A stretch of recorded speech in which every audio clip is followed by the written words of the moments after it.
Srikakulam municipal corporation అభివృద్ధికి కృషి చేస్తానని నూతన కమిషనర్ హనుమంతు కూర్మారావు అన్నారు. శ్రీకాకుళం మున్సిపల్ కార్పొరేషన్ కమిషనర్గా బాధ్యతలు స్వీకరించిన ఆయన 38వ డివిజన్ తోటపాలెం ప్రాంతంలో పర్యటించారు. ఈ సందర్భంగా డివిజన్లో తిరిగిన ఆయన స్థానికులతో మాట్లాడుతూ సమస్యలను గుర్తించి వాటి పరిష్కారానికి కృషి చేస్తానని హామీ ఇచ్చారు.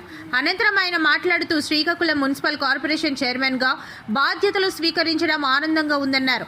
మొట్టమొదటిసారిగా డివిజన్లో పర్యటిస్తున్నానని, స్థానికులు వచ్చిన ఫిర్యాదుల మేరకు అవసరమైన చర్యలు తీసుకుంటారని ఆయన అన్నారు. అధికంగా మంచినీరు, రోడ్లు, డ్రైనేజీలు కావాలంటూ స్థానికులు కోరారని, కార్పొరేషన్ నిధులు బట్టి ప్రాధాన్యత పనులను తక్షణమే చేపడతామని అన్నారు. మున్సిపల్ కమిషనర్ వెంట ఇంజనీరింగ్ అధికారులు మరియు వార్డు సచివాలయ అధికారులు పాల్గొన్నారు.